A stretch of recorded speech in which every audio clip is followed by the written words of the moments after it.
Evening. Just want to check if our online participants can hear me. If so, please can somebody, I can see some thumbs up. So good evening to all those who are in a good evening zone, and good morning to those in the good morning zone, and good day to the rest. Um, Very excited on behalf of CII and on my personal behalf to welcome all of you to the Renewable Energy Speaker Series with a focus on advancing renewable energy cooperation between India and US. We are very privileged to have Mr. Ramakrishna from Telangana State Renewable Energy Development Corporation to join us today at this session. Sir, your participation has added tremendous value to this initiative. We thank you so much for your time and participation. It also gives me immense pleasure to welcome Mr. David Moyer, Public Affairs Officer, U.S. Consulate General, Hyderabad, to this session. Thank you very much for joining us, sir.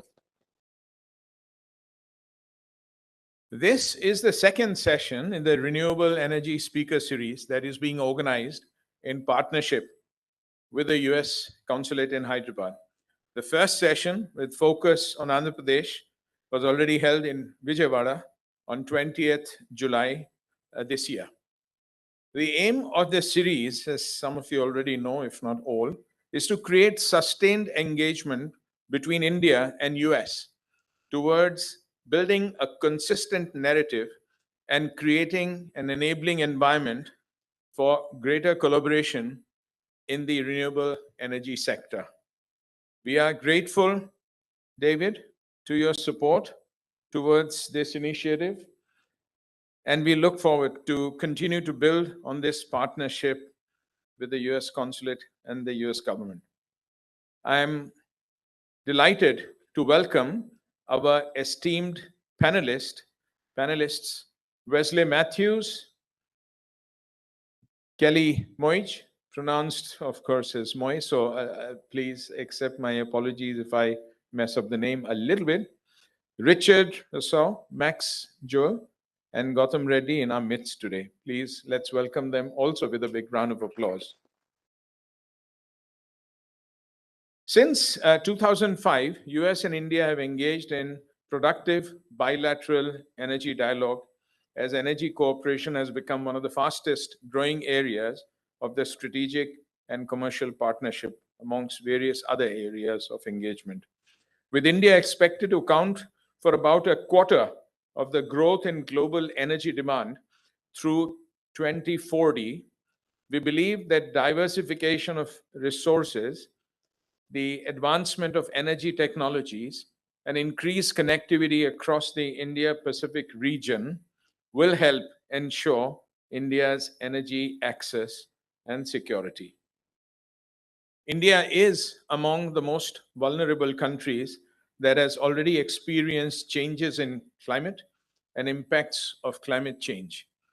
With the launch of US-India Climate and Clean Energy Agenda 2030 partnership at the Leaders Summit last year, India and US are once again posed to be the leading players on the world stage for climate action,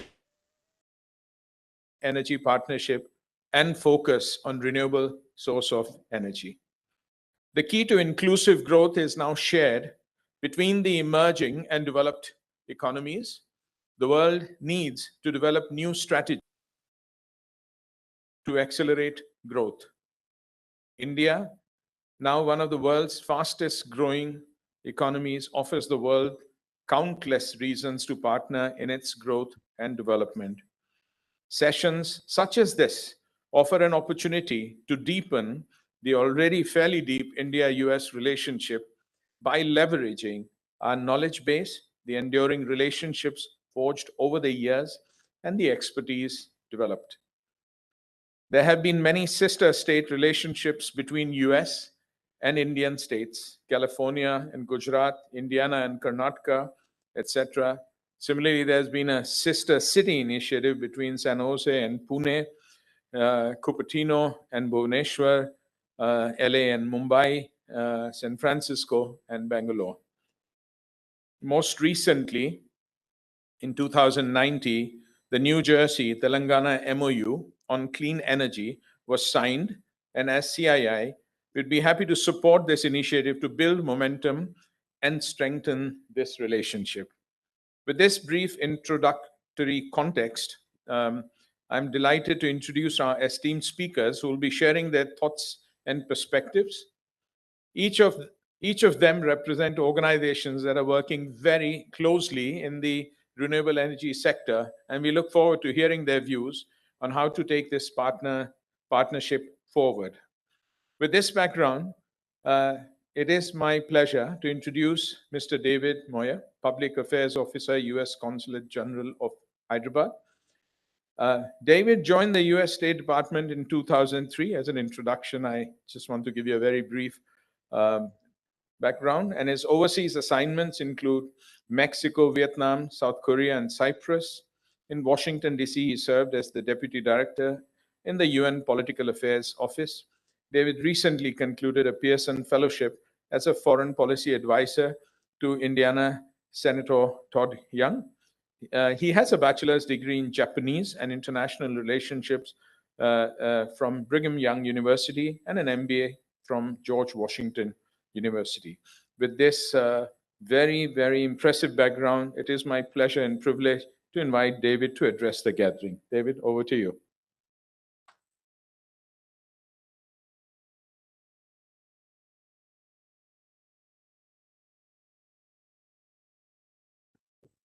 Mr. Ramakrishna, Mr. Vagish from CII Telangana, and experts who are joining online from the United States, ladies and gentlemen, a very good evening to all of you. It's so nice to be with you here tonight in this final event of the Renewable Energy Speaker Series, focusing on Telangana. So as you heard, I'm David Moyer, the Public Affairs Officer at the U.S. Consulate here in Hyderabad. And at the outset, I'd like to thank our partners and hosts, the Confederation of Indian Industries, for putting together today's event in collaboration with us here at the Consulate. So in 2021, my team and I came up with this idea of organizing a speaker series focusing on exchanging renewable energy best practices among the United States, Andhra Pradesh, and Telangana. Our objective was to support the two Telugu states in their quest to become leaders in India on renewable energy by developing proactive policies and introducing reforms. We hope that facilitating these conversations will lead to information exchange and partnerships on renewable energy. We had originally planned this as a virtual event, but are pleased that the pandemic's giving us a bit of a break so that we can do this in a hybrid format. Now, one may ask, what is in it for the United States if Telangana adopts more renewable energy to its energy basket? Well, we all know energy plays a major role in the global fight against climate change. In the Paris Agreement, India is committed to an intended nationally determined contribution target of achieving 40% of its total electricity generation from non-fossil fuel sources by 2030. In other words, India has set a target of installing 450 gigawatts of renewable energy. The U.S. government supports this goal and has been working with India on reducing emissions by increasing the use of renewable energy. And in short, when countries succeed in fighting climate change, we all benefit.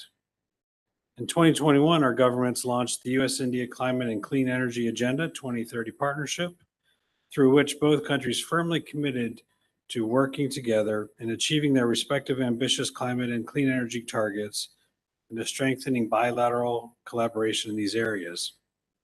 In April this year, the U.S. government and India issued a joint statement after the fourth annual 2+2 ministerial dialogue, which further acknowledged the close collaboration between the two countries on climate, environment, and clean energy. Our countries agreed to identify pathways to undertake joint research and development projects, mobilize finance, develop and promote green technologies, and enhance technical collaboration aimed at facilitating energy transition. We wanted to help specifically Telangana to accelerate their progress on the renewable energy front. Today's program involves three capable partners from the United States from very diverse backgrounds to share their perspectives on renewable energy including a few specific ideas for Telangana that might be appropriate. We encourage the government officials, private sector representatives, and local energy experts here tonight to carry these ideas and conversations forward after tonight. We hope the U.S. experts can also be included in some of those conversations going into the future. Before I end, I want to thank our panel of U.S. speakers for taking time out of their busy schedules to join and support this event today. And finally, my sincere thanks to our partners, the Confederation of Indian Industry, for their partnership in organizing this event and commitment to carry forward the conversation between the two sides beyond today. Thank you very much.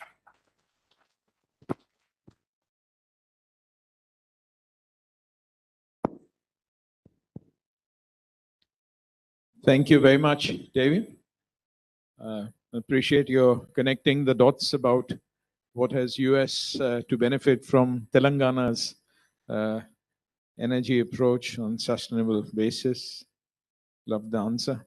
It is now my pleasure to invite Mr. Wesley Matthews, President and CEO from New Jersey. Wesley Matthews brings over 2 decades of experience in business development, diplomacy, and finance to his role as President and Chief Executive Officer of Choose New Jersey, the state's leading nonprofit economic development organization.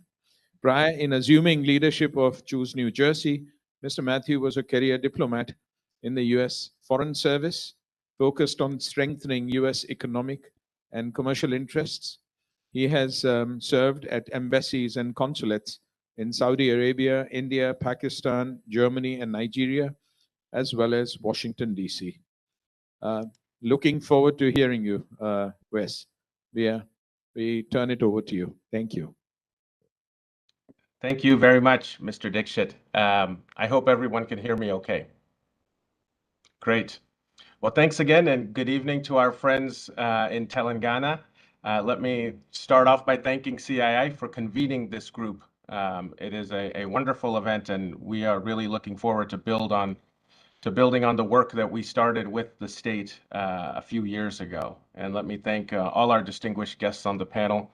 Great to see colleagues from the U.S. Consulate, as well as my dear friend Rick from CSIS and our friends across the Hudson River in New York. So it's a wonderful gathering. I'm here today representing Choose New Jersey. We are New Jersey's leading nonprofit economic development organization. And I want to share a few slides before I turn it over to our expert who's going to discuss our clean energy initiatives under Governor Murphy.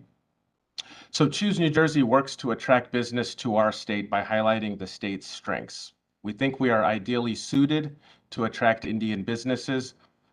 This slide shows, New Jersey by the numbers. We think we have a significant value proposition for Indian businesses, particularly Indian renewable energy businesses looking to expand their operations on the East Coast of the United States.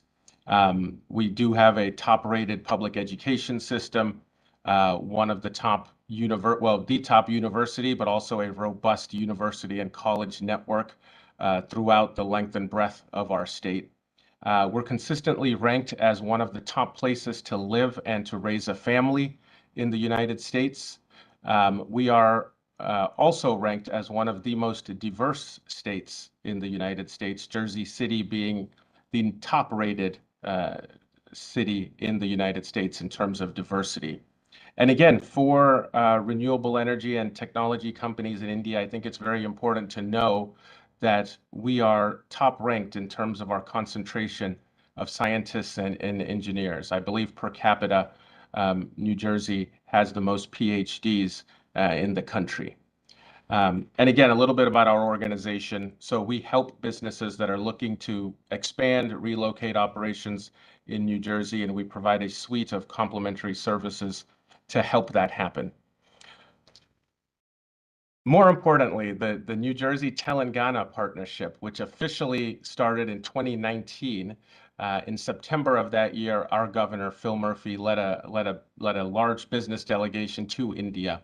And we spent 2 days in Telangana, and we had so many activities and agreements that were signed during that time.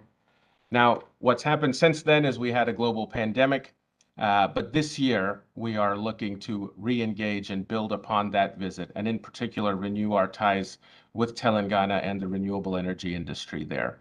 One of the foundational agreements that undergird our bilateral state-to-state relationship was a sister state agreement signed by the Minister KTR and the governor in 2019. So we're looking forward to building on that foundational agreement and sharing milestones in our state's renewable energy story in hopes that they might serve as the beginning of a more formal exchange of views between our states and lessons learned, of course. We certainly do not have the answers. We are on this journey as a partner with Telangana as you continue on your renewable energy path. Now I'd like to turn it over to my colleague and friend, Ms. Kelly Moy from the New Jersey Board of Public Utilities. Kelly is the director of the Division of Clean Energy at the BPU, and she and her team are responsible for the oversight of energy and other regulated utilities in the state. Kelly leads the state's efforts to advance a variety of clean energy initiatives, working to advance the governor's goal of 100% clean energy by 2050. Kelly? Thanks, Wes. I appreciate the introduction. I'm glad to be here today to talk a little bit more about our clean energy programs in the state of New Jersey, and excited to be part of fostering information sharing and lessons learned with our partners in the state of Telangana. I just want to make sure you can hear me okay. Great. In New Jersey, we're essentially focused and concerned with climate change and the impacts it has on residents and businesses. We work every day to address the threat of climate change and the increasing number and severity of storms, as well as the health impacts of emissions. Some of the same challenges facing the state of Telangana, as we heard from the intro, are challenges that are facing New Jersey and our residents and businesses here. And we have a wonderful opportunity, I think, to share and learn from each other as we continue to press forward on addressing climate change. As a result of our focus on combating climate change, and as I'll explain in the next couple of minutes, our state programs are heavily focused on using less energy and decarbonizing the grid through increasing our solar and wind. Next slide.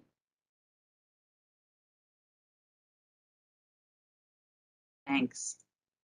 Governor Murphy has set a bold clean energy target for the state, and our efforts are led through his executive orders and legislation and through the Energy Master Plan. Our Energy Master Plan was published 2.5 years ago and provides 7 strategies for us to meet our goals of 100% clean energy by 2050. We use the Energy Master Plan as a guide for all the work that we're doing, both ourselves and our sister agencies, in trying to achieve the goals. The 7 strategies that we've set forth are reducing energy consumption and emissions from the transportation sector, accelerating deployment of renewable energy, maximizing energy efficiency and conservation, reducing energy consumption and emissions from the building sector, decarbonizing and modernizing New Jersey's energy systems, supporting community energy planning and action in underserved communities, and expanding the clean energy innovation economy. Next slide, please. As Wes mentioned, the Board of Public Utilities is the agency responsible for the oversight of regulated energy. That includes gas and electric, water, cable, and telecommunications as well.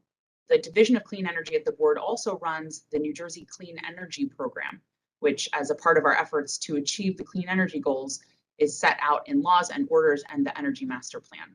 We focus our efforts on supporting renewable energy programs such as solar and wind, specialized energy efficiency, including in our state buildings so that we can lead by example, energy efficiency in our building sector, including targeted and designed energy efficiency programs for large energy users, distributed energy resources like electric vehicles to reduce vehicle emissions, and finally, residential energy efficiency programs. Next slide, please. The programs are available for residents, communities, and businesses, and the NJCEP is paid for with a societal benefits charge on all of our utility bills. The program has shown some real results. You can see some of those results on this slide. Those are the kind of real world results from our programs. Next slide, please. Like the state of Telangana, we have considerable renewable energy goals and have set up programs to subsidize these clean energy goals. I just wanted to speak briefly about our offshore wind and solar programs. In the short time since Governor Murphy kicked off the offshore wind program, we've seen tremendous results. Our offshore wind industry is thriving thanks to our ambitious offshore wind goals and support for the development of industry and the offshore wind economy. In fact, we have determined that developing the offshore wind economy is a key factor in our long-term achievement of our wind energy goals. We have focused tax credits for offshore wind-related businesses that come to the state. We've invested in the first purpose-built wind port in the country, which will house marshaling and manufacturing, and we're building a large monopile foundation facility as well. We also support clean energy technology and innovation for businesses, and the Wind Institute, which provides support for the industry, includes advancing job training. Our goals for the offshore wind program are 7,500 megawatts of offshore wind by 2035, establishing supply chain to support New Jersey and, in fact, the entire East Coast, realizing economic benefits and jobs from offshore wind, minimizing our environmental impacts, developing a coordinated transmission solution, all while minimizing risk and cost to ratepayers.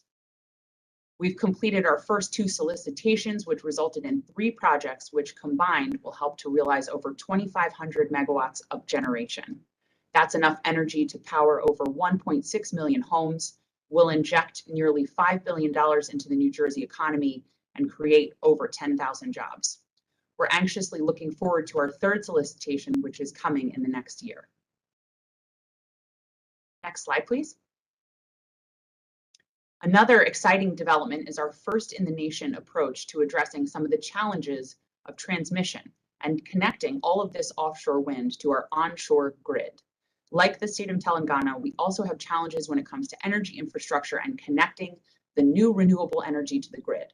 We face both transmission and interconnection issues for both solar and wind. Through this innovative new approach, we will seek to inject 7,500 megawatts of offshore wind into our transmission and distribution system. We'll seek to minimize crossings and environmental impacts, lower the cost of offshore wind generation and transmission, and encourage competition, and through that competition, ensure the lowest reasonable cost and risk to New Jersey ratepayers. We are looking forward to a board decision on this in the next 2 months. Next slide, please. New Jersey recently surpassed 4 gigawatts of installed solar power, enough to provide electricity to over 500,000 New Jersey households annually. There are now more than 157 solar installations statewide, and it's estimated that solar capacity in the state will double in the next 4 years. This is a critical step on the pathway to achieving Governor Murphy's goals of 100% clean energy by 2050. The state's target is 750 megawatts of solar per year between now and 2027, which includes annually 300 megawatts in our administratively determined or small scale solar program, 300 megawatts in the competitive grid scale solar program, and 150 megawatts in the community solar program. I'm looking forward to hearing more about New York's community solar program in a minute. Next slide, please. In addition to this, we continue to remain heavily focused and committed to our long-term efforts in energy efficiency, and we're implementing statutorily mandated reductions in gas and electric use. The president of the Board of Public Utilities regularly reminds us that the cheapest and cleanest energy is the energy that we don't use. Our energy efficiency programs support a variety of approaches to encourage and incentivize our residents, businesses, and local governments to use less energy. And our goals are to increase access to energy efficiency measures, educate people on energy usage, and reduce energy burdens for all residents, particularly focusing on low-income communities. Next slide. Thanks for the opportunity to spend some time with you today, and I'm looking forward to hearing more and continuing the upcoming dialogue. Thank you very much, Kelly, and also Wesley. I particularly was excited with 100% clean energy by 2050. A quick calculation showed me with some concentration on good this happened at the age of 89. So, so yeah, look forward to this. So thank you. Our next speaker is Mr. Max Joel, Assistant Director, NY-SUN, New York State Energy Research and Development Authority. Max is, as I mentioned, Assistant Director, and where he leads the NY-SUN initiative, which is a statewide initiative to build 10 gigawatts of distributed solar by 2030. Includes solar energy equity framework, which commits more than $400 million to projects benefiting low and moderate income households, affordable housing, disadvantaged communities, and environmental justice communities. Previously, Max was the Director of Community Solar Initiatives at organization in New York City and the Capital Projects Coordinator at the Queens Botanical Garden. He holds a master's degree in environmental management from the Yale School of Environment.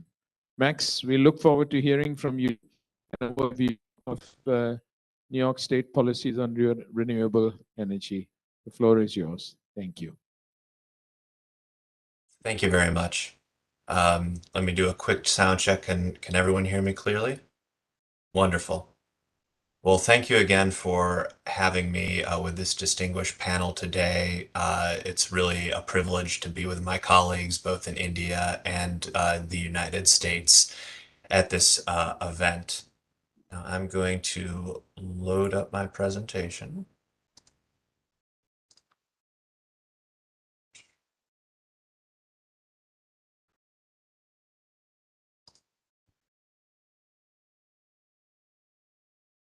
Okay, so today I will be speaking a little bit about New York State's solar policy and market development.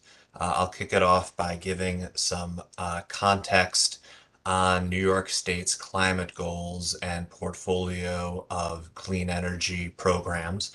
I think we'll all be happy to see that New York State's goals and programs and achievements to date are very similar to both Telangana states and New Jersey's. So it's exciting to see best practices and ambition aligning around the globe.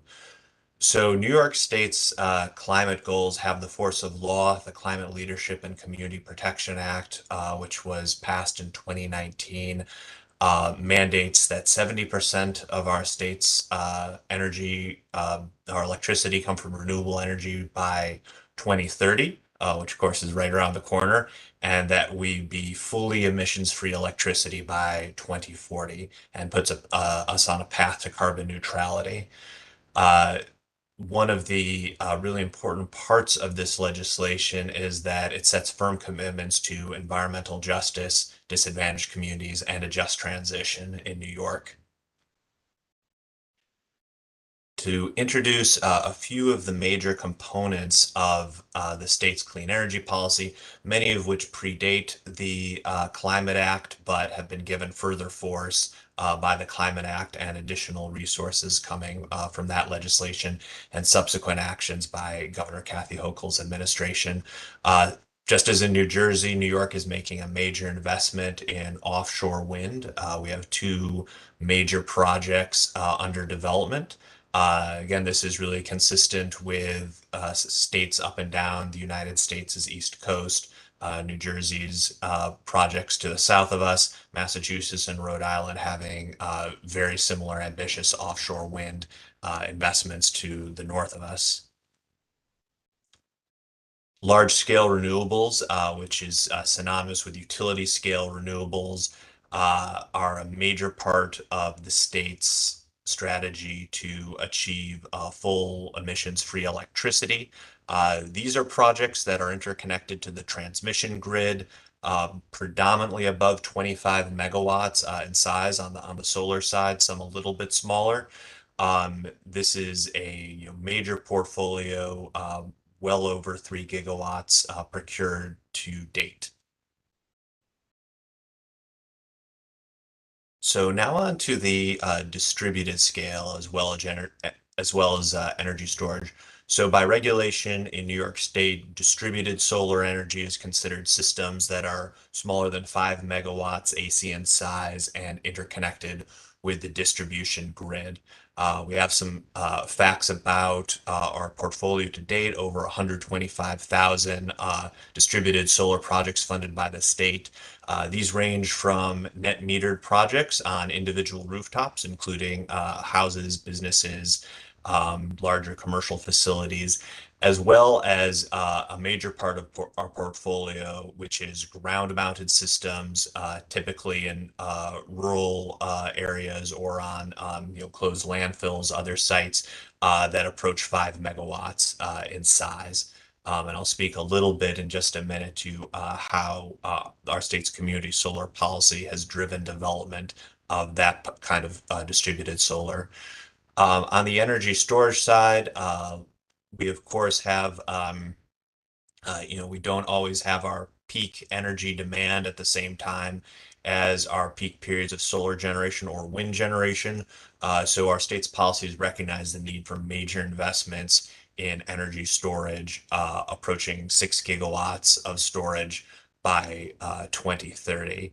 And just for some context for the energy professionals in the room, our state's peak demand times approach 30,000 megawatts. We just hit that a few weeks ago during a heat wave, and those typically come in the late afternoon, early evening, around the end of the workday. So we have a serious need for 2-hour storage, 4-hour storage, resources that can shift our large and growing solar generation over to those periods of peak usage. So diving a little bit further into our New York Sun portfolio, New York Sun is the name of the state's distributed solar program. That program primarily focuses on funding solar projects. So essentially any distributed solar project built in the state of New York gets partial funding from the state through the New York Sun program. But we also focus on removing barriers at both the policy and regulatory level and the local level. So it's very important to note. I think in the conversation right before the panel started, we mentioned that both India and the United States, the states sort of lead the way on energy policy. But in many states in the US, including New York, really the local governments, the town governments also have a great deal of say in what is built in their communities. So that is a major part of our efforts here, working with our local governments. So as you can see in this chart, we've had a steady ramp up in distributed solar, and we see that as growing very quickly. I think it's important to note that many of our numbers, especially for between now and 2025, are not aspirational. These are projects under development, under contract, and we have a great deal of certainty that they'll be completed. Finally, you'll note I added in a very sort of unsophisticated analysis, a little purple dotted line showing just illustrating the potential for the Federal Inflation Reduction Act. This is major new climate legislation that was signed into law by President Biden just last week that we, I think everyone expects will have a major positive impact on solar energy development and clean energy development in general in the United States. So this is really supporting state efforts and local efforts to go even farther faster. So at this point, I'm going to dive a little bit deeper into a particular specific area of policy in New York, which is community solar. In doing a little bit of internet research in preparation for this session, it was really interesting to see how similar Telangana State and New York State's renewable energy portfolios were, including net metered solar. But one area that has become a real driver of New York State's solar deployment, and as Kelly briefly alluded to, New Jersey as well, and other states in the United States, is community solar.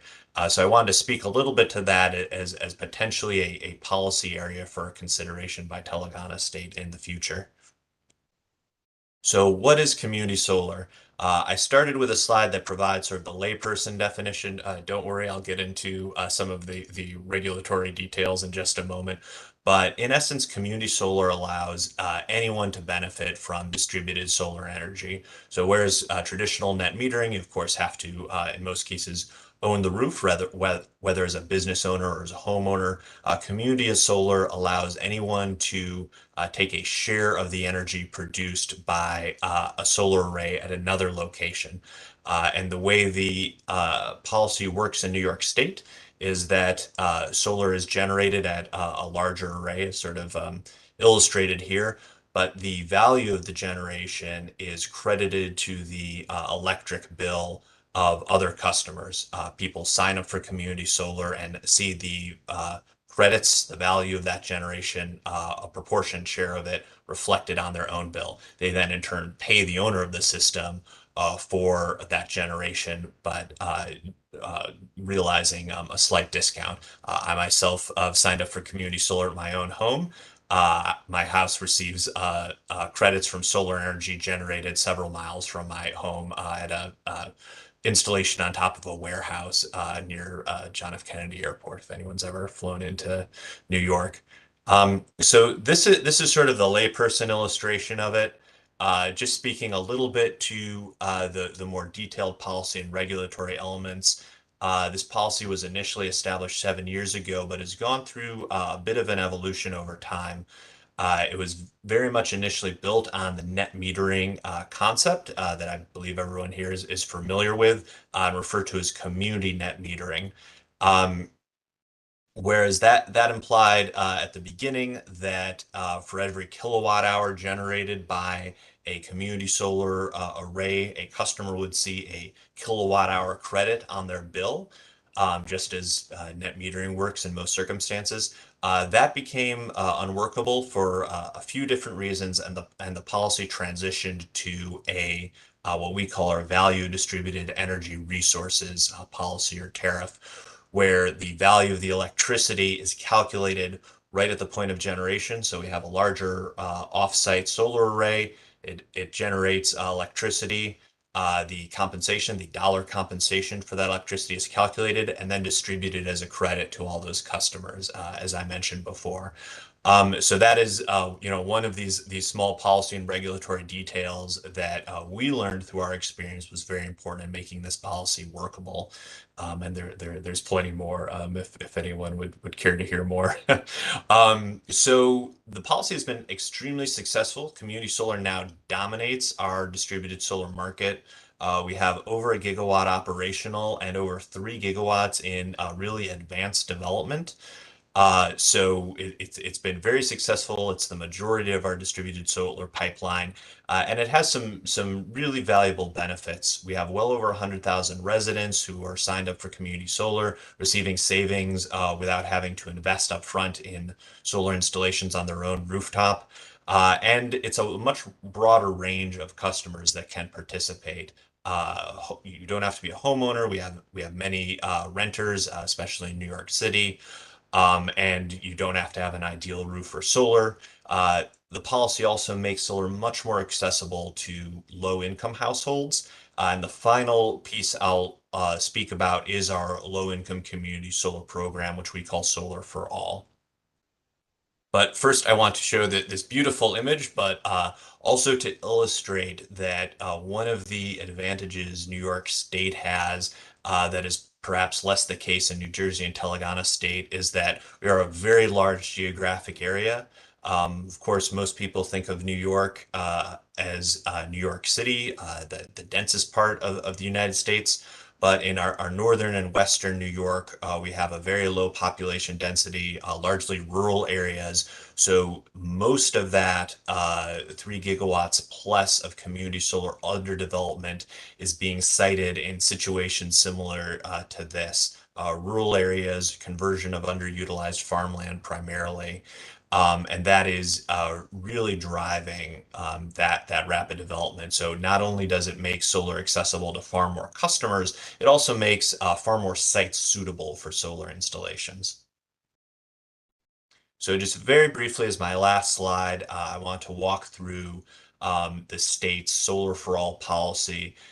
This policy takes that that flexibility and accessibility of community solar and takes it a step further. I'm really excited about this program. We developed it in partnership with one of our major privately owned utilities, National Grid, which serves most of our small and medium cities in upstate and western New York. It does not serve New York City. But the way this program works is that we already have in that utility, low-income customers are already on a special program that offers discounts on their electricity rates to make electricity more affordable. In short, the state and National Grid will work together to procure a large portfolio of community solar and provide the generation with at no cost and with no administrative process to families that are already participating in the low income electricity program. So they will receive even further discounts on their electricity, especially important right now in a time of inflation, most significantly in energy prices, at least in New York. And their electricity will be coming from solar power rather than fossil fuels. So this is a really exciting policy. We've completed our first round of procurement. We will be announcing the results in about a month. So unfortunately, I can't provide too many more details now. But this just illustrates the potential that community solar has, not just to broaden solar access more generally, but to really help reach the people who need it most and have to date been had the most challenges in accessing the benefits of some of the major public investments that have been made in renewable energy. So this concludes my presentation.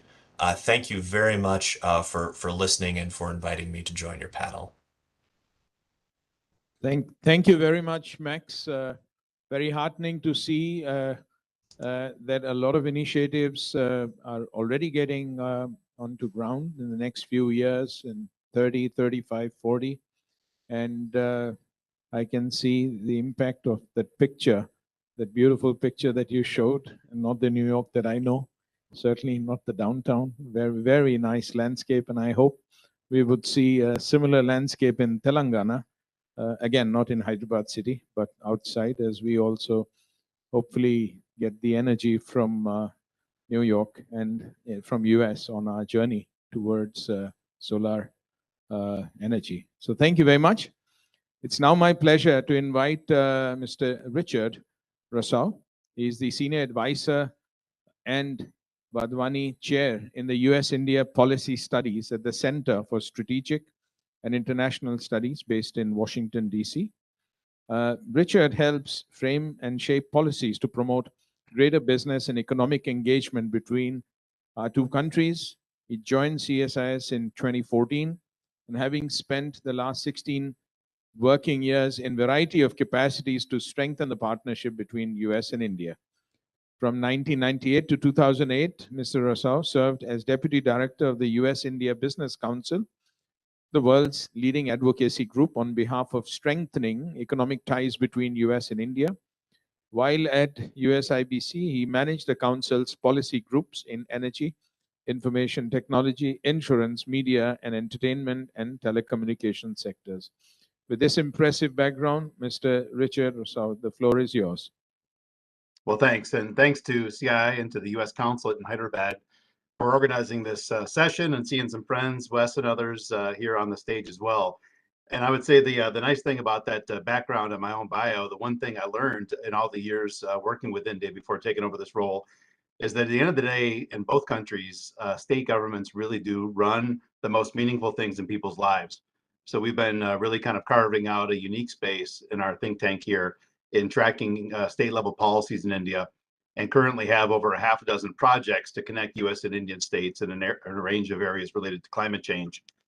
This appears to be my Telangana month too. Just hosted Telangana's terrific bureaucrat Jayesh Ranjan for a podcast that'll be released shortly, talking about the small business environment in Telangana. So it's great to get to spend that much time with a city and a state that I've grown to love over many years. My role, I think, is connecting the conversation that we've heard so far into what we see for some of the global and national targets, which of course has been driving a lot of the tier one agenda between our two nations. I think it is easy sometimes to look at these global and national targets that both countries are talking about and to quickly forget sometimes that in fact in both countries decisions on what happens with the grid is far more driven by local political factors rather than things that our national governments are making and the commitments there. So I always counsel my friends, don't get distracted by the big shiny objects as global leaders get together, but you really got to track these issues with a lot more granularity in both countries to really kind of understand whether our countries are going to meet our commitments and help to overcome this dramatic challenge we face in climate change. You see that in India, where you've got this target of 175 gigs and broken out state by state and wind, solar, and other categories by the end of this year. And so far, nationally, the country is headed for a pretty significant miss. And in fact, sometimes it's also easy to kind of predict that states that are aligned with the national government would be more likely to adopt that. But if you look at the numbers in terms of state adoption on solar and wind in India, it's actually kind of a mixed bag on whether states that are aligned or not are meeting their sub targets. With Telangana, of course, you've got a good progress that's being met in the solar side, a little bit less on wind, but the wind target in Telangana is, of course, a bit less than some of the other states that have larger targets. In India, heavy renewable energy adoption requires first and foremost, and almost exclusively, the kind of distribution company reforms and performance improvements that have been politically very challenging for other states to initiate. The Power Finance Corporation in India just released their annual ranking, and the two discoms in Telangana both got C- rankings, but importantly, showed significant improvements in terms of cost recovery, which is a good, I think, step, kind of watching the discoms in Telangana moving in the right direction. Now, when we talk about how the United States can be a partner to India, you hear a lot of conversations about, can we unload more money for investments in renewable and things. But again, getting back to the work that I do and the granularity that we focus on in India State Discoms, I think it's pretty important that we don't spend as much time and energy talking about the big dollar amounts that go into building new generation capacity, because there's still a lot of fundamental improvements that discoms need to make on their operations. And there, as everybody in this room will know, you uncover an unlimited range of possible areas where the United States can engage. The first project we had was funded by the US Department of State, and it was meant to kind of assess, this was during the Obama administration, how Indian states were doing at the outset on starting to steer towards this 175 gigawatt target. And I remember at the time, I sat with the State Department that was funding this, and I said, because they were thinking about this as a state-to-state initiative, and I said, that's not going to work. US states aren't elected to office to go help Indian states. I said, I can probably find private companies, I can find US universities, I can find a lot of US players that would be interested.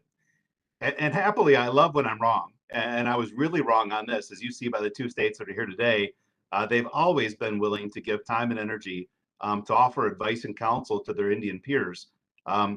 I think the presentations you just saw as the two states are laying out the development of their own policies that are going to help to meet their own climate commitments. That kind of rigor on developing policy is really hard in India for Indian state governments and utilities. You don't have the deep staff and research teams that are able to do that. So sometimes when we make these connections between US states and Indian states, having the US state as a peer merely walking through how they develop these targets, the technology choices that they've made, that kind of information is gold. Indian state utilities, sure, they've got folks, they've got private companies coming in, trying to sell their thing, or advocates, that kind of stuff. But for a peer with similar responsibility to offer advice and counsel as to why they're making specific decisions on how to go, for rural solar, how to develop storage. There's a million areas that the United States can develop its subnational partnership with India. And they don't require trying to grab these third rails, because the last thing an Indian state needs is one more American showing up and saying, you're not charging enough for electricity and you're giving too many subsidies. Those are things, no matter how many Americans we depute to Telangana or another state, we're not going to change that stuff. But my gosh, there are so many areas for really robust cooperation. So some of the areas for the regular consultations I've got with Indian states where they need technical assistance and cooperation, with some urgency, and collectively all these items are going to have a real impact on India's ability to meet its targets, would be things like weather forecasting. If you can't forecast what the weather's going to look like the next day, you don't know how much you're going to be able to discharge from renewable energy versus, coal-fired power, which takes a while to ramp up. It's issues on billing efficiency and making sure that you're capturing as much revenue out of the system you can. A number of state utilities talk to me now that they're generating massive amounts of data on consumer use and outages and things like that. And they don't yet have the proper technology and IT tools to be able to sort through that and develop stronger regulatory positions in areas that, suddenly they got mountains of data. And we're initiating new partnerships between U.S. universities, for instance, that are building out these tools with Indian state governments. Storage, of course, is a really big one. So you've got really substantive areas that Indian states right now are grappling with. They've got very limited research tools and ability. U.S. states tend to be a little bit deeper in that, and sometimes merely the process a U.S. state walked through and sharing that with an Indian state on how they chose one storage technology over another, is pure gold. I'll give you an example. One of the states that we work with, I'm not going to name names, but they've been given funding from the finance department of the state 3 years in a row to invest in energy storage. And the state's got one pump storage facility. They hear U.S. executives out there talking about batteries or today. They didn't know which way to go, and they were paralyzed on making a decision in case it would be a wrong decision. And we connected that state with 2 U.S. states that have made recent big investments in energy storage to walk through the decision tree, not to sell a specific technology, but just walk through the decision tree that the U.S. state made. And that advice was gold. And the Indian state did make the decision to go with an additional pump storage facility after that. So those kind of things, it's not just talk shops. Sometimes it is exactly the kind of advice that unlocks the investments that Indian states need to be able to meet their own state level renewable energy commitments. So I'd say, it is easy again to get caught up in the national level goals and targets, but you have to be very cognizant of some of the challenges that state governments and utilities face. And U.S. states, I think, as they've shown in the past, particularly the 2 states that are on the call right now, really have been willing to give time and again assistance and advice and counsel for Indian states. Here we are, again, we're rapidly approaching the 175 gigawatt target that India set for itself by the end of this year. It's going to be a significant miss, at least in the terms of the areas that the government had set out. I estimate it's probably about 110 gigawatts.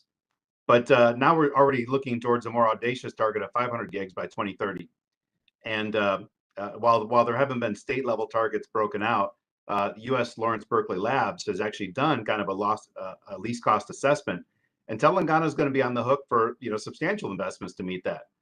20 gigawatts of solar, 1 gigawatt of wind, and 4 gigawatts battery storage for 4 hours. So significant investments Telangana's got to make to help India meet this bigger national target by 2030. And U.S. states, I think, have a lot they can offer for helping India sort through a lot of the technical challenges that they've got to meet to be able to do that. So for me, it's really exciting to be in the mix of this, to see U.S. states so eager to engage, and to see so many Indian states like Telangana willing to make political risky investments to try to improve and turn around the operations of discoms and prep themselves for making these investments in renewable energy. So I'll cede the rest of my time here and happy to take any questions. But thanks again to CII, and thanks to the U.S. Consulate in Hyderabad. Thank you very much, Rick. Appreciate your bringing out the elephant in the room related to how state level issues, political landscape can impact one way or the other, adoption of technologies and speed of adoption and the type of technologies that one can. I also hear that there is political will in more than one states to possibly move forward, and I hope we will see a lot of such will expressed in action in Telangana as one of the go-to states in India. So thank you once again. May I now take the privilege to invite Mr. Gautam Reddy, CEO of Re-Sustainability Limited, to hear some thoughts from the Indian industry that is working in the area of renewable energy. Mr. Gautam Reddy is the Managing Director and CEO of Re-Sustainability, formerly known as Ramki Enviro Engineers. He brings 23 plus years of experience related to environment. To his credit and distinction, he established India's first integrated hazardous waste, medical waste, and municipal solid waste management facilities and has been part of developing India's largest waste to energy project. Prior to being CEO of the current company, he worked as executive director of Ramki Group, an infrastructure conglomerate focusing on public and environmental infrastructure and real estate. The floor is yours, Mr. Reddy. Can you put up my presentation, please?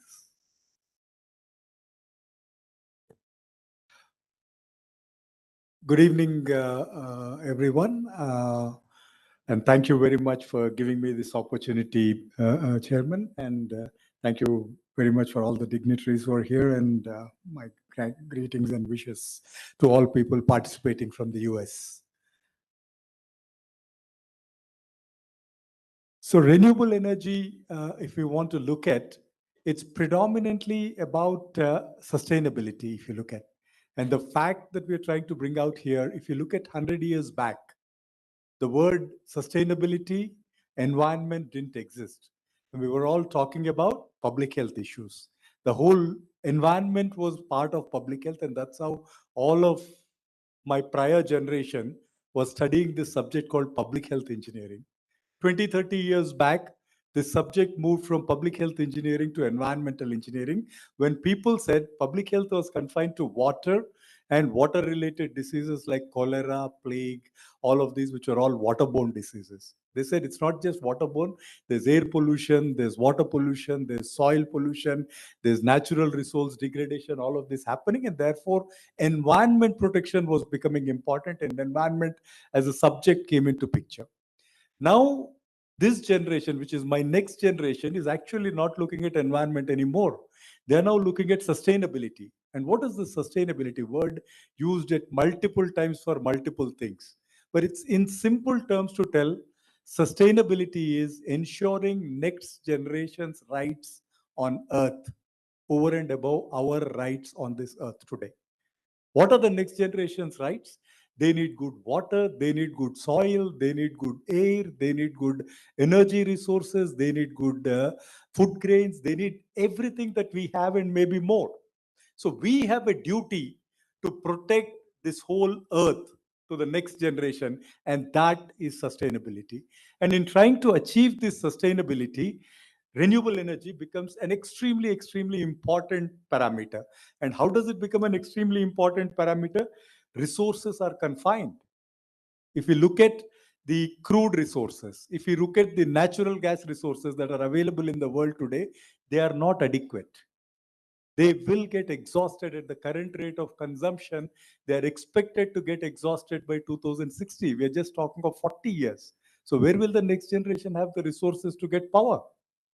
So therefore, there is an imminent need that renewable energy has to come into picture and has to be utilized. And where do we stand in terms of this? And what is happening if by not utilizing these energy resources? By consuming coal, we are contaminating the air, we're polluting a lot of carbon dioxide. By consuming crude, we're polluting air, we're polluting the natural resources. By consuming natural gas also, we're polluting. But if you look at any of the renewable energy source, whether it is hydro, whether it is solar, whether it is wind, whether it is biomass, you're actually saving the environment. You're actually contributing negatively. The carbon contribution to the society is negative. While all of these produce carbon dioxide, these actually consume methane and therefore are contributing negative to the carbon emissions to the society. And therefore, it's 10 times more important that we go towards the renewable energy sources. If you can move a couple of slides. So if you look at the resources are going to deplete in 30 years, and you will look at that the energy consumption and carbon dioxide emissions are directly proportional to economy. When we fell down in COVID, the emissions also fell down, the energy consumption also fell down, and it's going up at a much more rapid pace. Today, if you look at, there is 41% of our energy installed capacity in India is today coming from renewable sources, which is a good move, which is a significant move, but that's not enough. Because the 41% is on installed capacity, and most of the renewable energy sources do not generate the same amount of PLF as does the thermal power plants. For example, a typical hydropower project would have 30 to 40% PLF because water doesn't flow through rivers throughout the year. It only flows through when there is surplus water. Similarly, if you look at solar, the typical PLF in India varies between 17 to 20, 21%. It depends on the radiation. You cannot produce more than 17% of power. Wind might be between 25 to 30%, depending on where you have located yourself. So because of that, although we have 41% of the installed 4 lakh gigawatts coming from renewable energy sources, the actual generation per se will only be 15 to 20% because of the low plant load factors of the renewable energy sources and high plant load factors of the fossil fuel based energy sources. Next slide, please. Next slide, please. Yeah. Next slide. So if you look at renewable energy itself, the opportunity is very, very huge. And the opportunity is infinite. Today, with solar energy prices coming down so well, the production costs are comparable with thermal power generation costs. So nothing beats it. And why are we behind? If you look at the alternates, we have hydro energy as an alternate, but that has a limited potential. How much ever water is there, that's the maximum potential you can generate. But if you look at other forms of renewable energy, you have wind power, which also has some limited and confinement. But if you look at solar, there is no limit to this. But these are areas which are already being worked. We already have come to 28% of the renewable energy coming from solar and a lot more to go. And I'm very, very confident that the Indian industry and in partnership with some of our global peers, we should be able to get to much, much better renewable energy situation in solar in the next few years to come. But I just wanted to touch upon, there are other forms of renewable energies which are not as well spoken. And the opportunity in these other forms of renewable energy is significantly large. Especially if you look at the biomass-based power and waste-based power, the opportunities are very large. And I was wanting to bring forward that some of these opportunities also present a very wonderful situation. Next. If you look at the waste situation in India, both the waste that are generated, whether it is dry waste or wet waste, we are expected to segregate these as residents, which we don't, many of us don't. But if we do segregate, each of them has a power generation potential. You can generate by burning the dry fraction and converting it to power. You can generate the waste by gasifying the wet fraction and converting it to biogas. And you'll all be surprised, both of these technologies existed in India for decades, but never deployed. If you go to our villages, biogas power plants were prevalent 40 years back. Many of the villages in India had biogas power generation at home and gas directly consumed for cooking food. And if you look at the dry fractions, the cow dungs which were put on the walls and converted to fuel, taken to cooking food. This is very common, but we have forgotten these technologies and today we don't do any of this. As a result, the situation is we are leaving the waste on the streets, which is converting to methane gas and which is polluting 21 times as much as carbon dioxide will pollute. The methane emissions are 21 times more dangerous than carbon dioxide emissions. And unfortunately, Indian waste has a very unique situation, and I'll take a minute to explain this. It's a very funny situation. If you compare US or a European waste with Indian situation, it's a very dramatically different situation. You go to US, many of us would have traveled to developed parts of economy. Where do we go for a fast food? A McDonald's or a Burger King or a Pizza Hut or one of these quick fast food you wanted to have lunch. At the end of lunch, what do we see? A tray in which there was a paper, a burger which is wrapped in a paper, French fries which come in a paper cup, Coke which comes in a plastic cup, a straw, 5 sachets of ketchup, 2 sachets of mayonnaise, and a few paper napkins. After we eat the food, what have we left? We have left paper and plastic in that. And that's going into the dustbin and that's coming as waste. Now imagine the exact situation in India. What would happen? If you're in Delhi, you'd pick up a samosa and tamarind chutney. If you're in Bombay, you'd probably pick up a vada pav with chutney.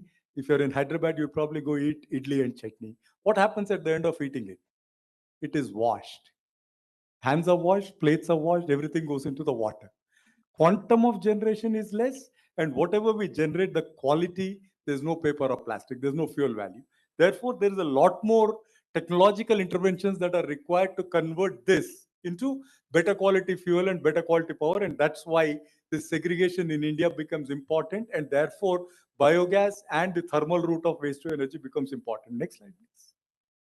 So India has potential to generate 2,000 megawatts from thermal power biogas and landfill gas. So we are talking of about 4,000 megawatts of waste to energy potential, absolutely untapped.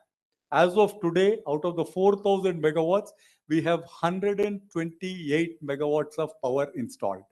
That's about all. So the opportunity that is available is humongous. Please move to the next few slides fast. So these are a counterparty to this, like China, which started only in the year 2004, while India started in 1989. We have 128 megawatts. China started in the year 2004, and today they have 4,000 megawatts with 450 operating plants. India is going very slow, both on the technology and on the installation, and therefore presents a wonderful opportunity. You can move fast a few slides. Yeah. So this is my last slide. So what I would like to present is that the opportunity for renewable energy in India is humongous. Whether it is solar, whether it is wind, whether it is other biomass-based or municipal solid waste-based waste to energy technologies is extremely large. And I would encourage a lot of people to explore this opportunity. It presents a decent returns because Indian energy system, the whole calculation mechanism of tariff is based on 16% return on capital. And not only that, it's based on 16% return on capital. If you perform better than what is anticipated in the projections, which is average, if you perform better than the average, we have seen that you can enhance your returns to as high as 24-25%. Therefore, there is a wonderful opportunity, and waste to energy is a preferred technology in India, preferred alternate in India. It is a must-buy power. Tariff is preferential between 7 to 8 rupees per kilowatt hour if it is installed within the control period. Swachh Bharat initiative makes it that much more attractive for waste to be managed. And the technologies, whether it is grade-based incineration or converting to compressed biogas, both present wonderful opportunities, and landfill gas presents wonderful opportunities. And I think US and India have a lot of opportunities to work together because US, yes, there is need for technological partnership, knowledge sharing partnership, operational improvement partnership, equipment supply partnership, financing partnership, and actual partnership to work together and establish the projects. And I would encourage US companies and I would encourage Indian companies to look at this technology and work towards partnerships that can take this to the next level and give India better quality, cleaner, brighter fuels. Thank you. Thank you very much, Mr. Reddy. Very energetic talk about waste to energy, especially the 4,000 megawatt, and whereas we use only 128, I'm sure is a revelation to a lot of people. And also, I think how carbon footprint could be significantly reduced as we move on renewable energy is a given. Loved your anecdotes about the cow dung. I intend to tell this to my mother tonight. She is 91. She would love to know that the not so fashionable cow dung is actually very good for the country. I'm not so sure if my wife would agree. However, it is what it is. But thank you very much.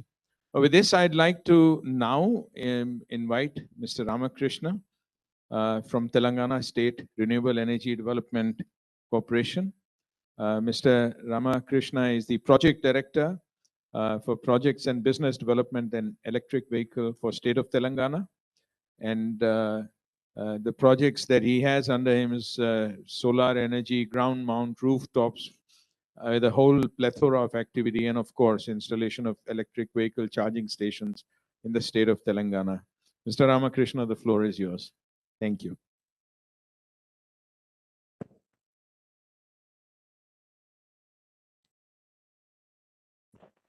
Good evening to the distinguished guests on the dais and all the participants here, and all to the people who are watching from the online stuff. This event today, which speaks about the renewable energy and the need of the renewable energy to be shared, to be increased, Telangana government has realized the importance of this renewable energy immediately after becoming a separate state. When we have become a separate state in 2014, we were a very issues that time. So we have decided the renewable energy is one of the key source for us to augment the requirements of the energy. And Telangana is more importantly on an agriculture driven state. Here the load curve is in curve shape, not like a flat shape in where other states are like Gujarat or this thing. Here we are an agriculture dominant state where our power requirement goes into major portion into agriculture stuff. So when we were formed as a separate state, our installed capacity of renewable energy was only 64 megawatts. Today, we are just above 5 gigawatts with major shares coming from the solar energy. That is around 4,400 megawatts of solar is installed. About 128 megawatt is from the wind, and the balance is from the other sources like biomass and all other renewable sources. Telangana realizes the importance of the renewable energy and increasing its share, but equivalently ensuring there is a grid stability maintained. And we adapted for distributed generated model,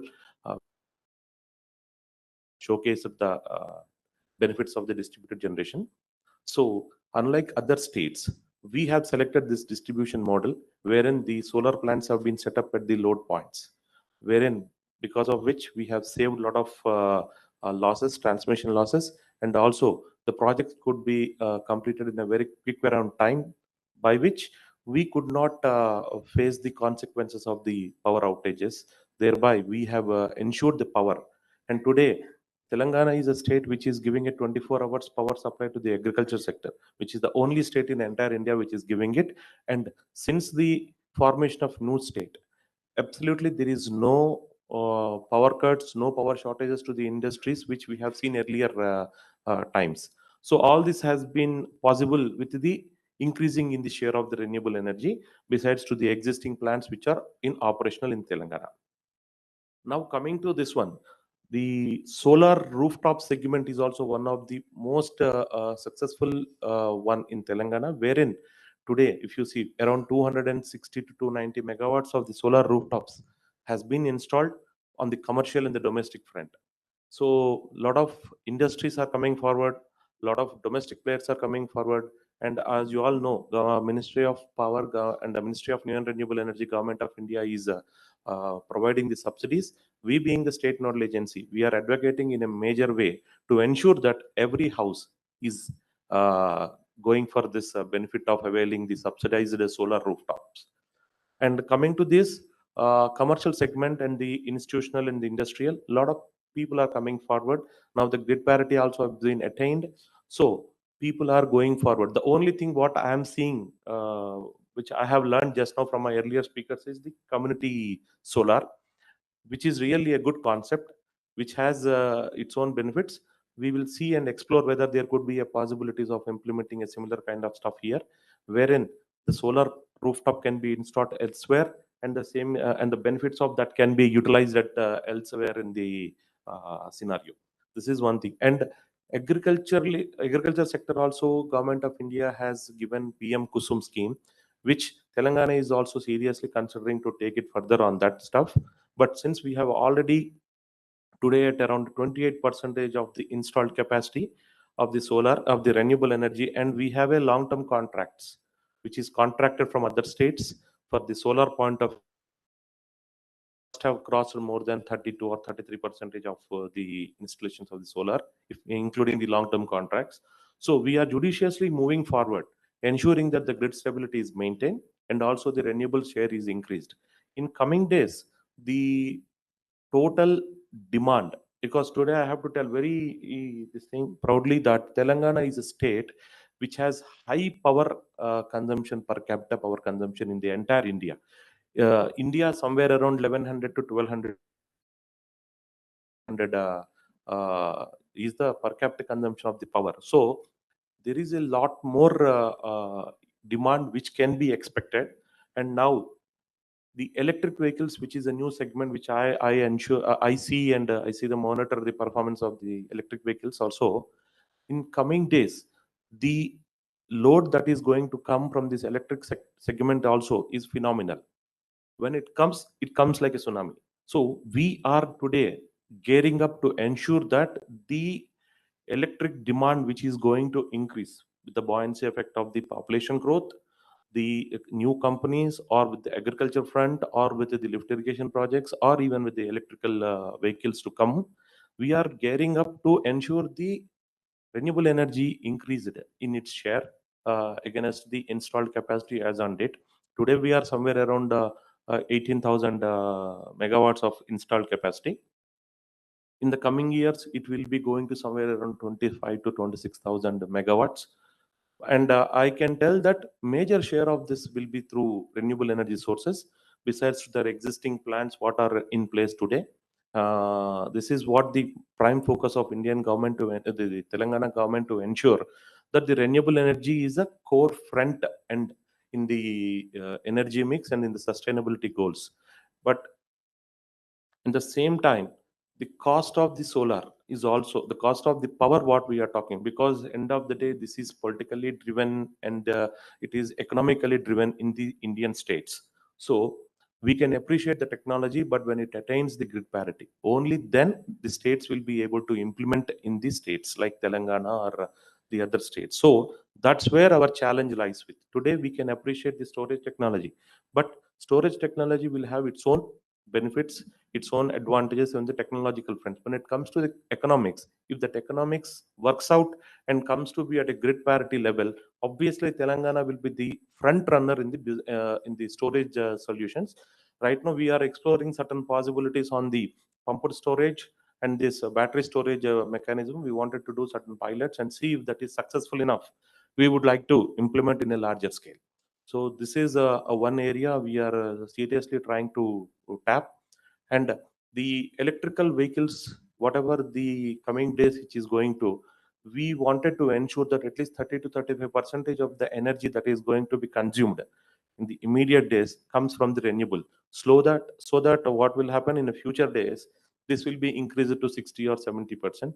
And today, the net metering policies that are prevailing in the Telangana state is one such good policy wherein we are allowing up to 1 megawatt of the solar plant can be installed under rooftop under a net metering concept.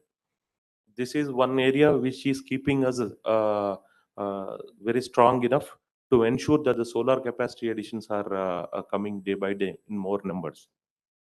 And the collaboration with US, obviously, sir, we always look to have a new technology and new technological collaboration. The USAID program recently, we had learned certain things, and we are very keen to work collaboratively with the US government to ensure that new technologies at a beneficial level to the states are implemented with your support. So with this, I take leave for today, and thanks for giving me this opportunity. Thank you, Mr. Ramakrishna, for sharing your thoughts. Appreciate your straight talk, especially on the political landscape that in one of the earlier speakers, I think it was Rick, who also mentioned that state level issues, the political landscape plays a role. However, in spite of all the associated baggage that comes, we have seen, according to you, as you mentioned, the growth from 64 megawatt to 5 gigawatt, and also a significant increase in solar and renewable energy. And I think the journey has just begun. You mentioned about the 1 megawatt net metering. We in CII on a separate track discussing about how can this be increased so that it's good for industry and good for the state and good for the carbon footprint that you also mentioned. Very nice. So we are done with all the speakers, and even though we are running 10 minutes behind time, we'd like to request those who have joined us online or who are available offline to please use the next 10-15 minutes for any questions that you have for our honorable speakers. For those who are online, if you could put it in the chat, we would have somebody read it out. Just mention whose attention that question is for. So while this happens, I have myself one or two questions that I would like to ask. So the first question is for you, sir. From an Indian perspective, I mean, you were quoting the whole landscape like the back of your hand, and appreciate this very much. Where do you see the renewable energy sector in the next 5 to 10 years in India? I guess the rate at which we are growing on installed capacity is quite fine, and it should continue to grow at a much faster pace. But where would I like to see it? Given that we are only dependent substantially on coal for the fossil fuels, I'd like to see it 100% substituted in the next decade to come or 2 decades to come, and solar energy at some point becomes a perpetual free energy source. So I would like to see it that way, but the policy directions are very positive. It's becoming a must-buy power. It's becoming a tariff which is a controlled price tariff that's coming. And if one or two issues like the discom payments are streamlined, I'm sure a lot more people will come and do it a lot more faster. The only issue today is the PPAs and the timely payments. If that is streamlined across the country, not just one state or the other, then I'm sure the rate at which renewables will come in India will quadruple, and will save India from these pollution matters. Thank you very much. Much appreciate the straight, frank comment. The next question that I have is for Mr. Ramakrishna. My ask is, what kind of policy changes do you believe would make the maximum difference for increasing renewable energy? And I know I'm putting in a bit of a pickle because you are part of the government, but it is what it is. Yeah, I take this way, sir. Any government would like to buy power from a round-the-clock source, whether it is from the thermal or from the renewable source. If you can augment your sources of renewable energy bundled as a round-the-clock power, obviously your wish is true. We would like to buy that power and will be able to deliver it to the consumers. So if, and recent times also, Solar Energy Corporation of India had made an attempt to ensure that the round the clock power is delivered.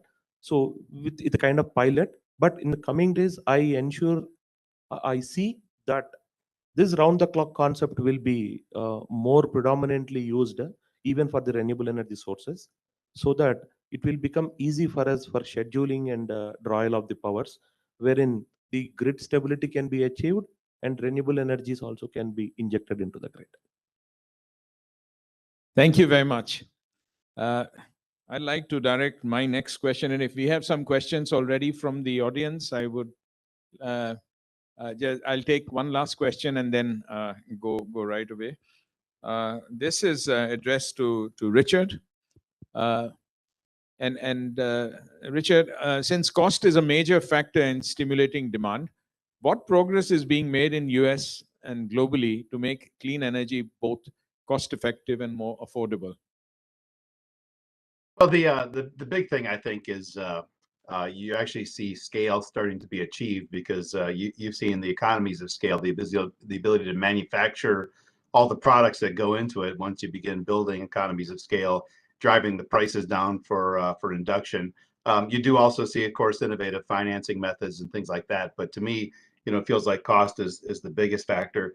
And that's where you've got, I think, a big challenge right now, because you do see a drive from Washington, from New Delhi and other places to reduce our major buys that we've all made, because the first country that really going to hit those economies of scale was China. And with the concerns about China's global domination of trade flows in areas like the production of a lot of the equipment that goes into renewable energy. So I will say that the challenge of economies of scale may not quite be behind us. You do see some distribution of that manufacturing resources. And in fact, some of the challenges that we see in India, where you see developers actually, saying that, if you threaten to stop paying our bills, we'll buy more equipment from China to drive the price down as a negotiating chip. So I don't think that it's all quite behind us on manufacturing economies of scale, but I do think that countries like India They want to see incremental manufacturing, probably more important, in fact, to voters than even the climate change impact of adoption of a lot of renewable energy. So that to me seems like the biggest driver, but there is some potential shifting that we may see in the future. And I think to our benefit, hopefully both the United States and India will see some of that, changes in manufacturing supply chains. Thanks, Rick. We have a few hands raised. Would you introduce yourself and address your question? And Hello. please, if you could, just mention to whom it's referred, or is it, or anyone can pick it up. My question is to Mr. Ramakrishna, and my name is also Ramakrishna, and I head a technology company who provides software solutions. And the EV OEM manufacturer is one of our clients, so I am connected in this. So one of the startup, which is a US based, they want to set up a pilot. I am just coordinating to commit to Telangana for charging station. They are already established since this is the right forum. So is there any policy that only it should be on solar, the charging and all? It is a collaborative project, state government, existing OEM player and startup. So this is in discussion state. So I want to know any specific policy or there where I would come and meet you offline also. Just I want to know your views on this particular project. See, we have already issued this Telangana EV and energy storage solutions policy, under which we are giving the incentives for manufacturing companies. There are demand side incentives and supply side incentives both. Now coming to your question, we have not mandated anything for the renewable energy as such, but we have advocated in that to use it on voluntary basis.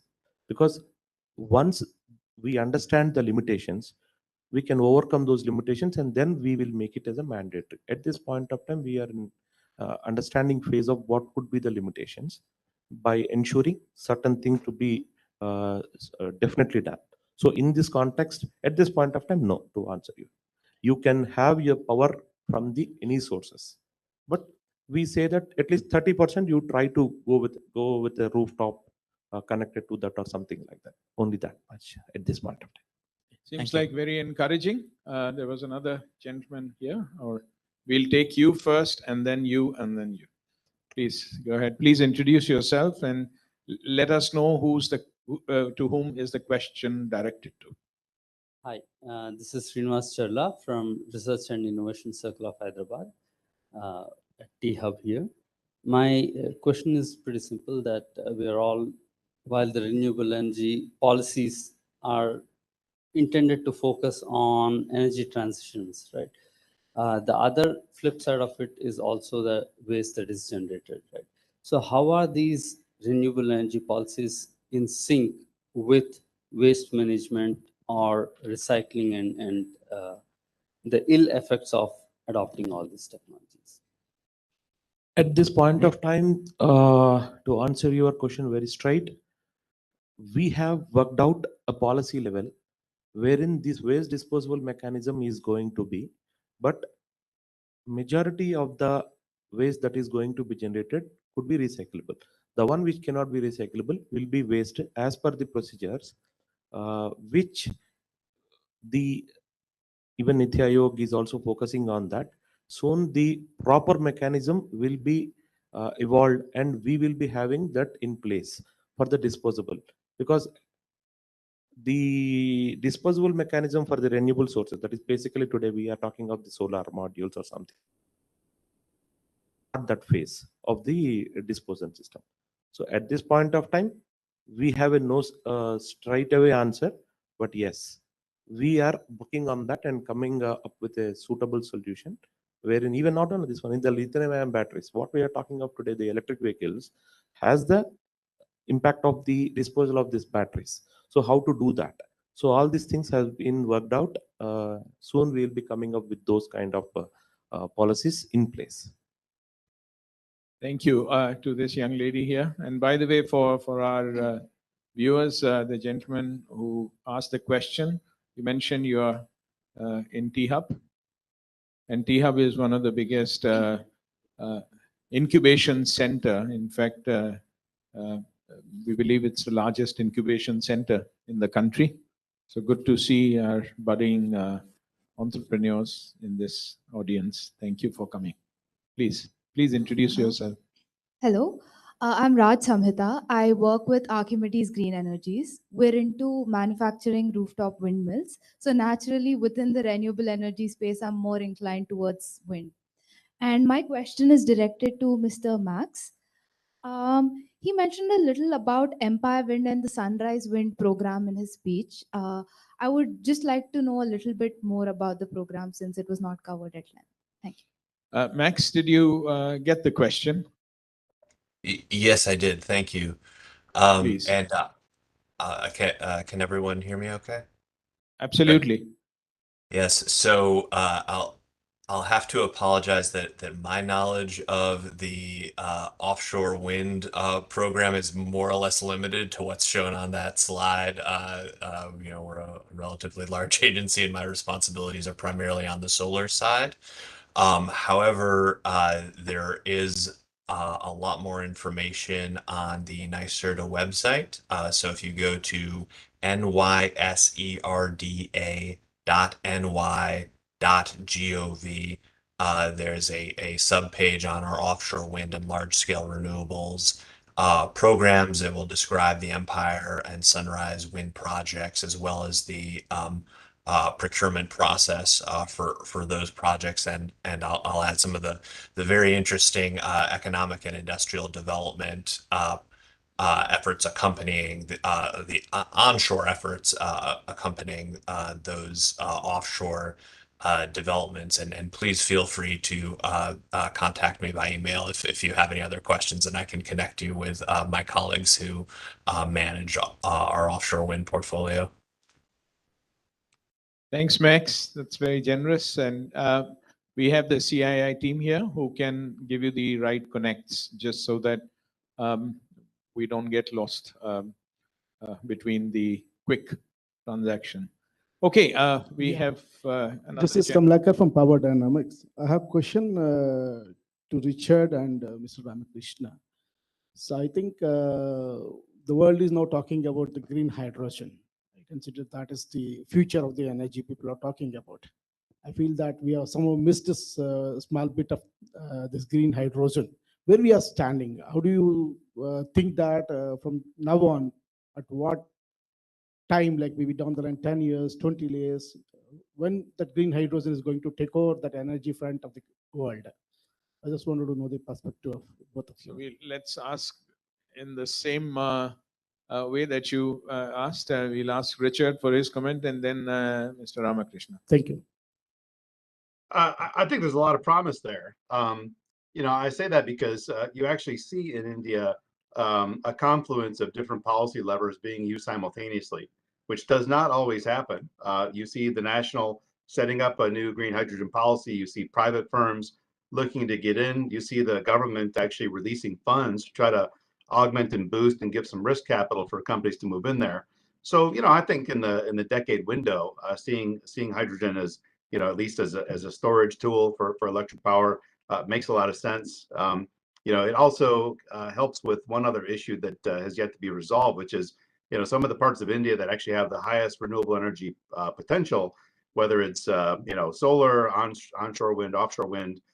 There's not always that great connectivity between grids, and the ability to produce green hydrogen and then be able to move that is another method there. So I think in the next decade it's going to be pretty meaningful. Is it going to supplant what we're talking about with renewable energy for things like that? Are you going to see investments to try? I'm not sure, but in the next decade, I think it's going to be. It's great to see policy levers in multiple areas kind of moving simultaneously. Thanks, Rick. Mr. Ramakrishna, you have any? Yeah, I agree with Richard.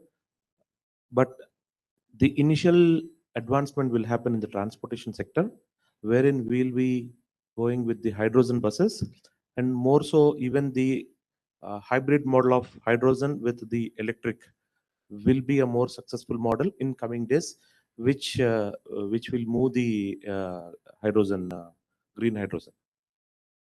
Thank you. Looks a promising vertical. Thanks for that very insightful question.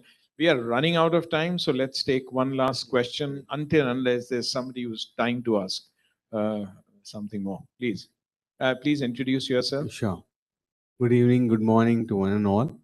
Myself, I'm Uday Shankar. I work for an information technology company. More importantly, I've been working on a lot of social and environmental initiatives with the state of Telangana and India as well for a decade and a half now. So what brings me to the table today is I represent the residential welfare associations and the IT fraternities here because of my interest on renewable energy and a lot of things which have been since more than a decade that has brought me to this table today. It's so enlightening actually. Thanks for CI to invite for this wonderful and for organizing this session. My question is, I love that community for solar. This has been since more than a decade. I was thinking about this. I think, pardon my ignorance about the centralized grid. We've been talking about solar and wind energies, and we also have bio and wet waste, power generated to the wet waste. So can we all centralize this into one grid and then transmit through distributed system to places? That's what is my question. I've been actually thinking about it. If we can centralize this in one grid and then share it across from a place, place A to place anywhere in this. So I'm going to leave it open. Who would like out of our panel to pick this up on this community grid related question from our IT professional? Okay. To answer your question, today we have only one grid, whether it is thermal or renewable. So all the power that is generated, irrespective of the source, is fed into one single grid, and this grid is transmitting the power from one source to another source. So in a way, to answer your question, yes, whatever you are thinking or what you wanted, that is happening. We don't have in two different grids, one for renewable energy and one for thermal based. But coming to the community solar is something what your question was. Community solar is something like people who don't have the roof space can set up a solar plant in another community, can get the benefits, like whether to be tax credits or whatsoever. So that is something what we need. We must really see the possibilities of doing it. As a government of Telangana, we are committed to ensure that any user who wants to get benefit from the renewable energy generation directly from his source or directly from his roof or directly from his location and consume it instantaneously in the same location, we are allowing them. Otherwise, what will happen? It's all like offsetting, generating power and giving it somewhere else, and again you are drawing it from the. So it's only a kind of a paper setting will happen, but not physical energy that goes. So it's all depends on wherever you are injecting the power in that area, whether there is a proper demand, proper utilization, proper load is there or not, is one thing which needs to be worked out. So soon, that's what I was saying. Like community solar is one thing where we are also interested, but the technicalities has to be first explored, and then we will be able to make it a real thing to happen in Telangana also. Thank you. Thank you very much. In fact, in CII, we have had this conversation related to community solar in industrial areas. And then, of course, there must be equal meet in terms of residential areas. Okay, I had offered one more question to somebody out of time. So if you could ask your last question. Thank you so much. This is Professor Shankar from BITS Pilani, Hyderabad campus. I don't have a question, but it's a suggestion and request that, sorry for my ignorance if the educational institutes in these two states are being connected or not. If not, I would request that, because we have very good institutes across the state, if these are connected with the partners in US, that will also augment the efforts towards renewable source. That's the request. Thank you. We will do whatever we can to facilitate. We have a education wing in CII, which works with a lot of institutes along with, as also with yours. So we will take this. The very last question, please. Good evening to everyone.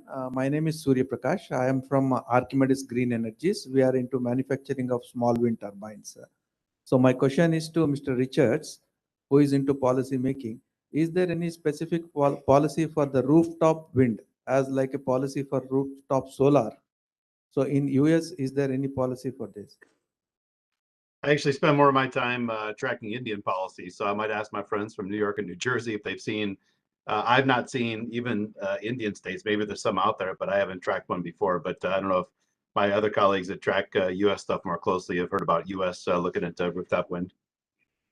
Hi, great question. We spend a lot of our time really focusing on the kind of biggest bang in terms of bringing in more megawatts. So we're really wonderfully geophysically and geographically located in terms of developing large scale offshore wind, which is going to be key to meeting our clean energy goals in the future.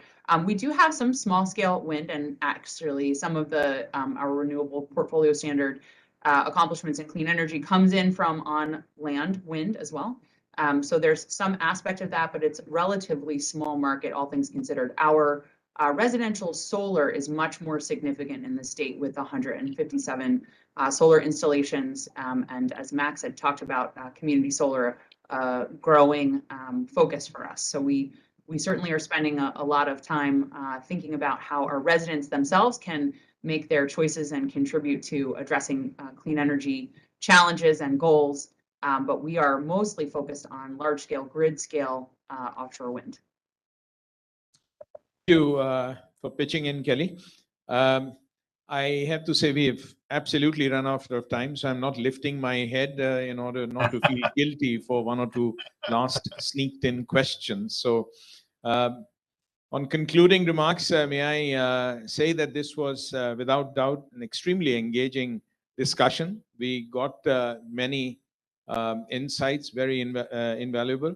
Some of the best practices, success stories, and renewable energy sector, including some dramatic progress that we expect in the next 5, 10, 15 years. As two large and growing economies, there's no doubt that India and US will continue to widen engagement through partnerships and investments for future cooperation. We look forward, for sure, to strengthen this engagement. We are truly grateful to Mr. Ramakrishna, sir, for your participation. CII looks forward to working and supporting the government in this critical sector in a very involved manner. It's been our pleasure to collaborate with the US Consulate in Hyderabad. Sincere thanks to you, David, for your support and that of the Consulate. I'd also like to specially acknowledge the efforts put in by Senthil, Public Diplomacy Section, US Consulate in Hyderabad. And also for his time and efforts in organizing this program. Please give him a round of applause, Senthil. Yeah. Special thanks to our panelists, Wesley, Kelly, Max, Richard, and Gautam, as also Mr. Ramakrishna has already been thanked for their amazing and super valuable insights. With this, we come to an end of this session. And for those here in person, you're invited to dinner where all the plates and your hands will be washed. Nothing will be recycled and nothing will go into the waste bin except for perhaps some wet waste, which our friend here would promptly convert to energy. And for our friends on the digital joining in, I promise on behalf of CII, the first day you're here, you're my personal guest for an amazing dinner. So thank you very much for joining. And also a big thank you for all you wonderful people.